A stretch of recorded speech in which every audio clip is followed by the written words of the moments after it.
Hey everybody, it's Blue Ducky and welcome back to another episode of Toy Talk. And in this Toy Talk, I'm actually going to be talking about some recent movies that have come out that I've watched. Monster High Boo York has come out on DVD. And then I also did get to see the My Little Pony Equestria girls on, I think it's Discovery Family, right? Discovery Family. It might have a rerun. The official DVD Blu-ray release is October 13th. Yes. But if you have Discovery Family, check out now. They might run it again. Yeah. That's how we saw it. We didn't see it the first day. My mother-in-law was nice enough to tape it to her DVR so I could watch it. And then the animated shorts of Disney Descendants Wicked World are now out on YouTube. There's 2 of them, and I really am impressed with the quality of animation. I wish they were like full episodes instead of short little minute, 2 minutes, something like that, clips, stories. Yeah, the animation. It's definitely like Pixar quality. It's not your usual short quality. So. Yeah, it's like a computer 3D animated. But out of the shorts, I think I liked Evie the best.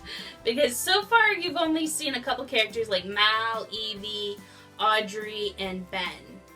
Those are the 4 characters that have appeared in the shorts so far. But there's only 2, so there's plenty of time to see all the characters. So what did you think of the shorts, Max? I liked it. I just wish there was more. I mean, the quality was really good. They're just cute little stories. There's nothing big happening. Oh, but they do connect to each other. So far, the first 2 have been like a continuous story. That's something. The Boo York DVD release, we're actually just gonna review what you get too by buying it on DVD instead of waiting, because they usually do end up on Netflix a little bit later, but there are some definite benefits of buying the DVD. It was like $12.99. We got it at Walmart.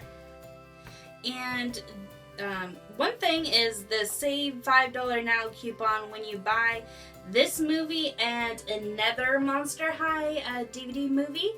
You get $5 off.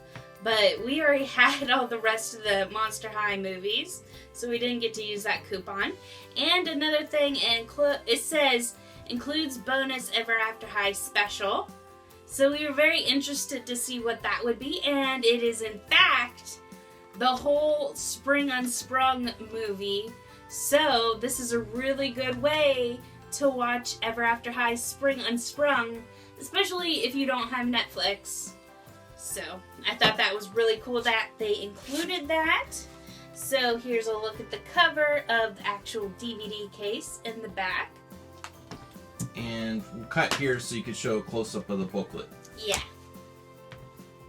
So here's what the inside of the booklet looks like. Advertisement, of course, for the different Boo York dolls and different merchandise. The Mega Blocks, Monster High Mega Blocks, and then look, there's a Monster High magazine, and you can save 35% on it with this. So I think a Monster High magazine, I think it's been around for a while, but it looks really cool. And here's the other side of the little booklet. They have the Monster High styling heads. The caddy art there is really cool.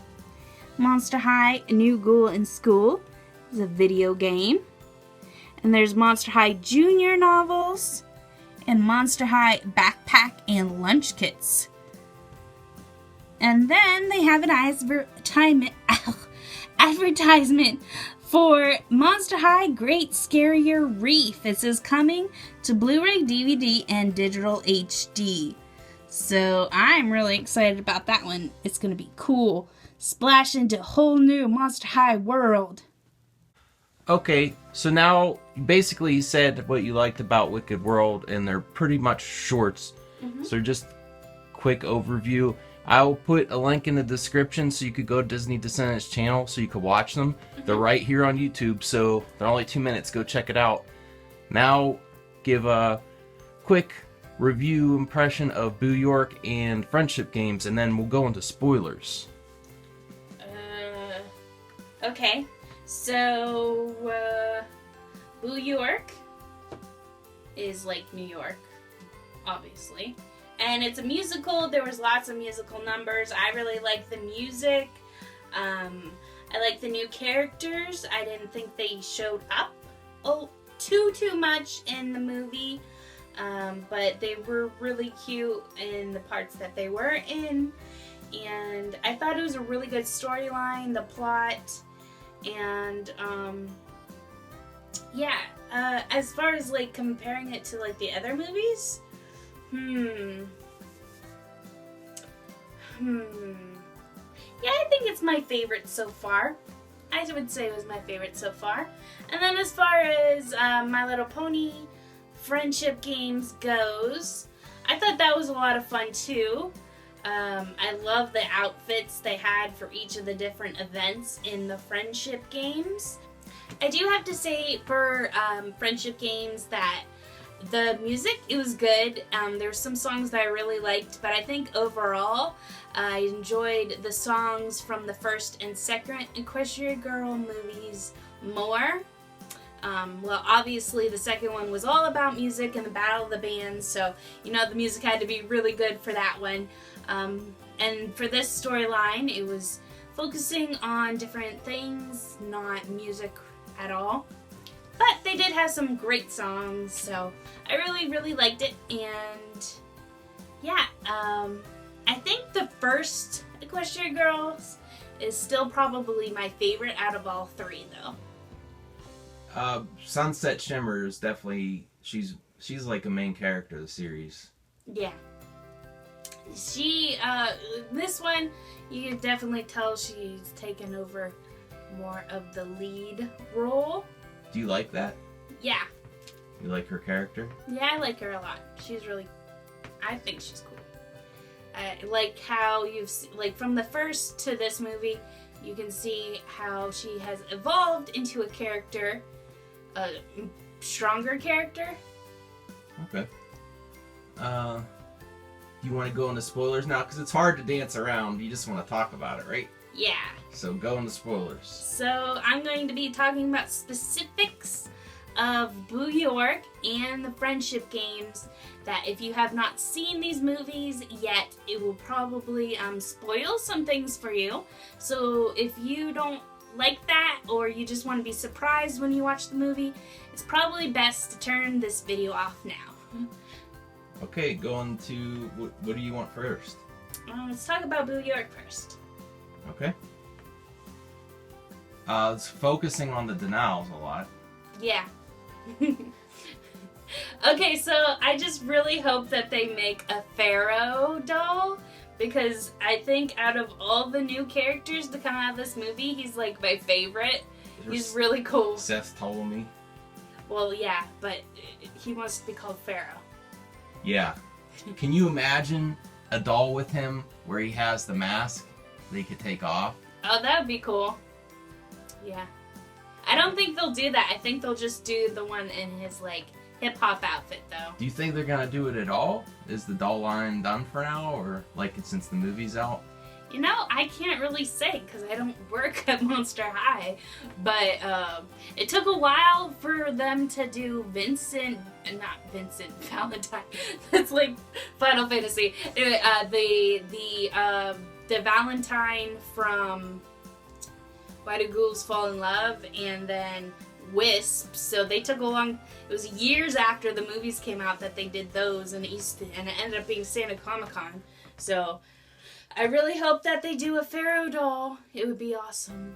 Do you think he'll show up more with Caddy? And you mean in, like, the webisodes? Or other movies? They're kind of like a... I don't think other movies, because each movie so far, except for, like, the main ghouls, there's not a lot of reoccurring characters. Well, then the webisodes probably. In the webisodes, maybe. I don't know. Caddy hasn't really showed up in the webisodes that much either, so she seems to be, like, a couple with Pharaoh. So I'm sure you'll see him in the background, but I don't think as far as speaking roles they will be around much. For some reason, they always I think they like to throw Serena Von Boo in the background a lot. Oh yeah, I think she's always like there a few seconds of each movie. Yeah, that's it. Yeah.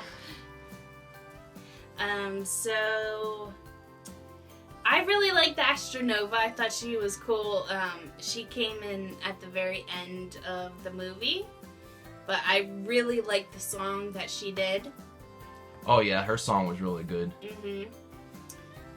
She's really cool. I'd say definitely buy the DVD just because of the extra, the Spring Unsprung, and then if you're missing another DVD, $5 off is pretty good. Yeah. It looked good enough quality. I don't think Blu-ray's not necessary. I don't know. Yeah. Okay, now that you saw the movie, Mm-hmm. do you think the dolls really capture the spirit of the movie? I think out of all of them, this really, the quality of the dolls is really high. In my opinion. Yeah. These are like their the dresses that they wear to like the gala. And the 3-pack with Mouscedes, eedee, and Luna, their regular everyday outfits that's where what you see them before these outfits. So these are like the fancy ones. And eedee is a DJ. It's pretty cool. And Luna Mothews has like a Jersey accent. That was really cute. I think she was my favorite. Luna? Yeah. Oh. I like Mouscedes. I think out of the 3 of them, she shows up the most. Who would you want to hang out with the most if you visit New York? Probably eedee. She was cool. She's like, every time she was DJing, she's like, do the robot. That's literally the only dance I can do. It was pretty funny. Which of the 3 do you wish had more to do out of the new characters in the movie? Mouscedes. Okay. She's constantly showing them around, like the taxi drivers telling the taxi drivers what roads to take, because apparently her family built New York, so she knows like how to do it, and she's like, it's a maze, mouse, rat maze, you know that. So that was cool. And then a big part of the storyline was Cleo and Deuce, and Nephra getting Deuce to break up with Cleo so that Cleo would do this like promise thing under the comet with Seth Ptolemy, aka Pharaoh. And then for some reason if Cleo married Pharaoh, it would like join the families together and have this huge empire. And I'm not really sure how that benefits Nephra, other than maybe she gets rich, but she kind of seemed to think like if her sister was this big queen of this huge empire, she would have all the power. But I don't think Cleo would really give Nephra or her father power, even if she ended up marrying that guy. She kind of sort of tricks Cleo to do whatever she wants, though. Oh. So yeah, all she has to say is, it's what the people want. And Cleo's like, I have to give the people what they want. Maybe that's her goal. Make my sister queen. She has to marry this guy, and then I'll trick her all the time. But I don't understand why Nephra just wouldn't do it herself. I mean, she's not, as far as I know, she doesn't have a boyfriend or anything like that. Thinking her character, she'd probably want the most power. Mm-hmm. She doesn't want second billing for anything. Yeah, but they all thought the Seth Ptolemy guy was really nerdy, and he wrote poetry, and he always wore that mask. And there's a reason he's under the mask. They're like, he should stay under. No one really wanted to see him. Yeah. But then, Kitty and Pharaoh. Caddy. I always say Kitty. And Caddy and Pharaoh sing together, and it's kind of given that they're going to be a couple. Do you like them as a couple? Yeah. I guess you can fall in love with someone to like singing a song with them. But the weird thing is, it's like once at one point, they take away Caddy's and Pharaoh's singing voice, and their like desire to sing, and then suddenly they don't care about each other. So it's like, singing is all they have. Yeah, really.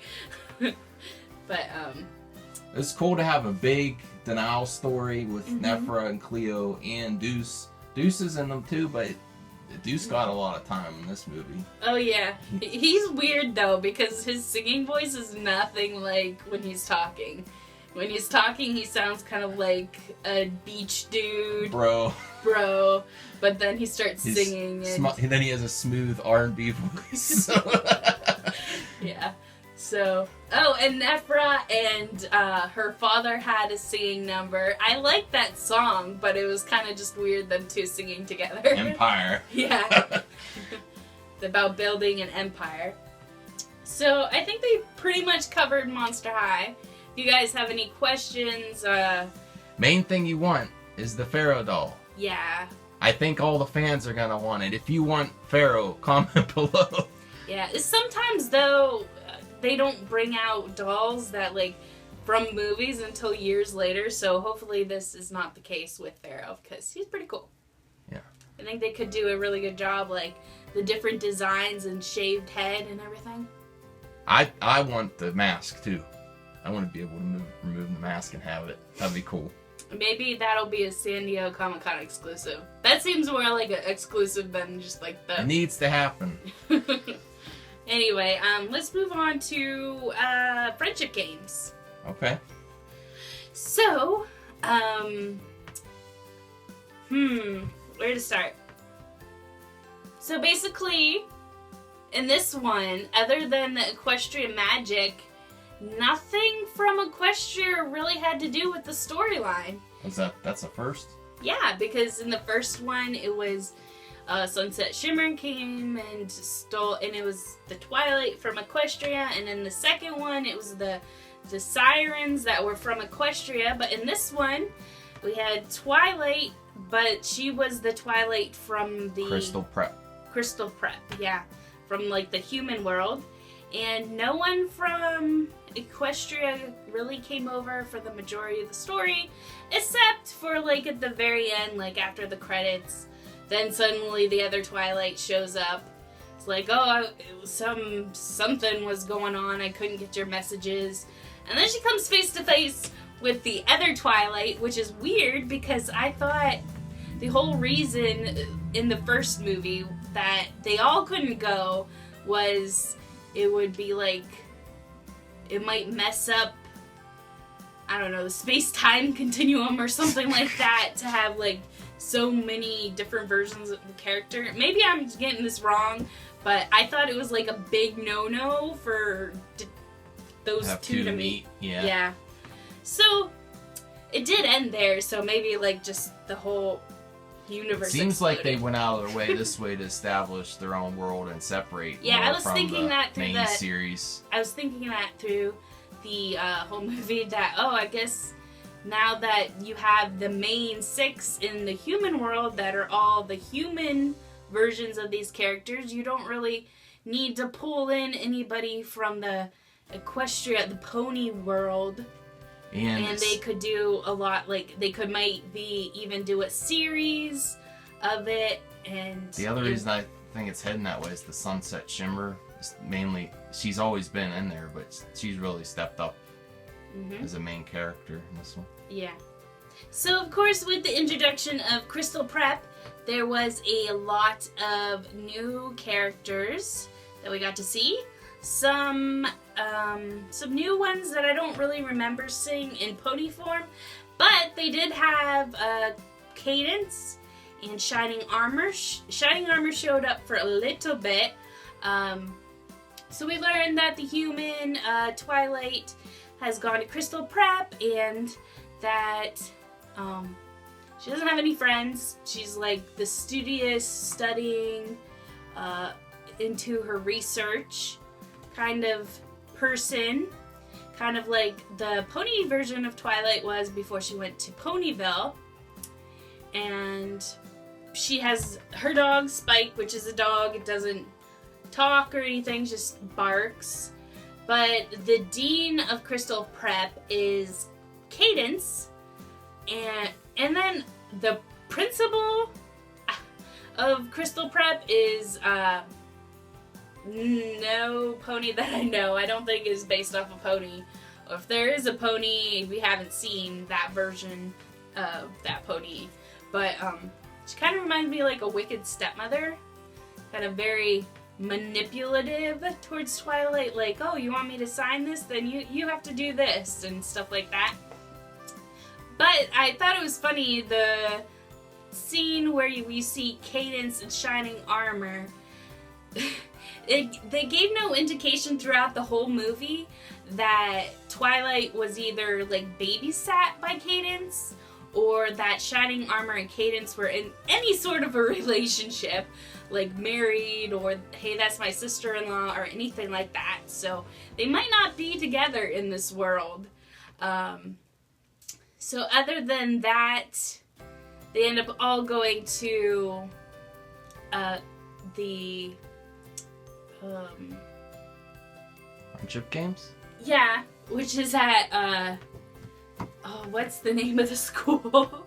Equestria High, or what's it called? I forget the name of the school. Anyway, the school that most of them go to, Wonderbolts is the team. And then they go through the friendship games, and the first part is academic, sort of. And then the second part is more athletic, and there's archery and racing motorcycles and all sorts of interesting things. What'd you think of the Crystal Pep ponies? Prep ponies? Yeah, the ones that were on that side of the school. It's hard to They remember were all their names. snobby. You know, they're like the snobby prep school kind of characters.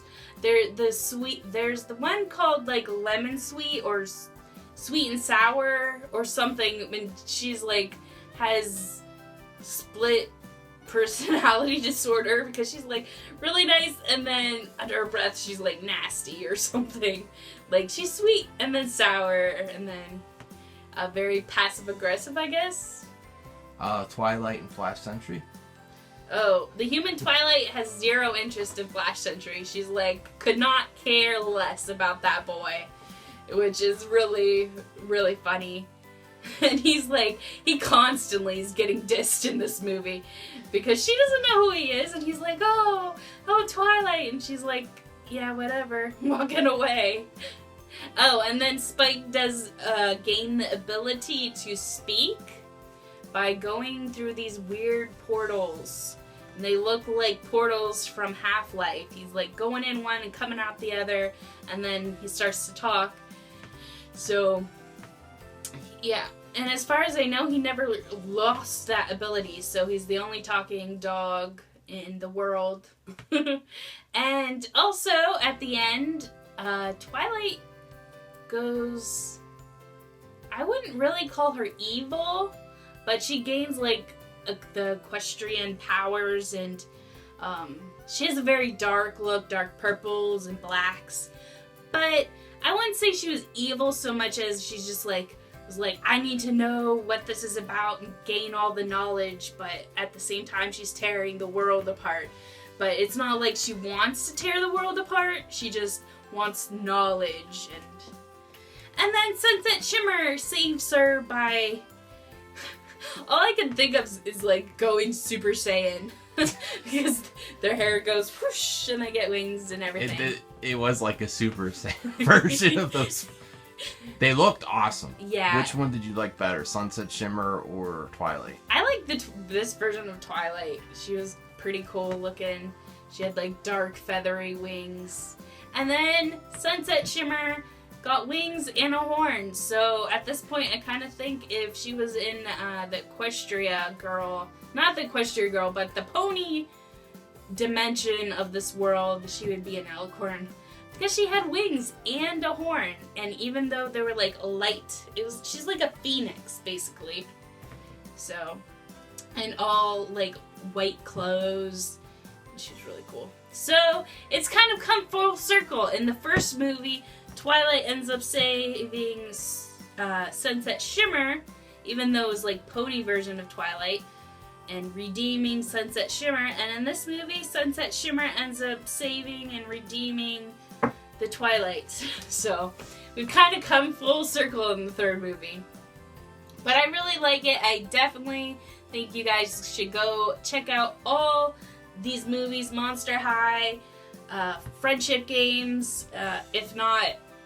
At least Wicked World, go see it now. It's free. It's YouTube. Oh, yeah, and The Wicked World, that's on YouTube. So I hope you guys enjoyed this toy talk, and I'll see you guys later. Bye!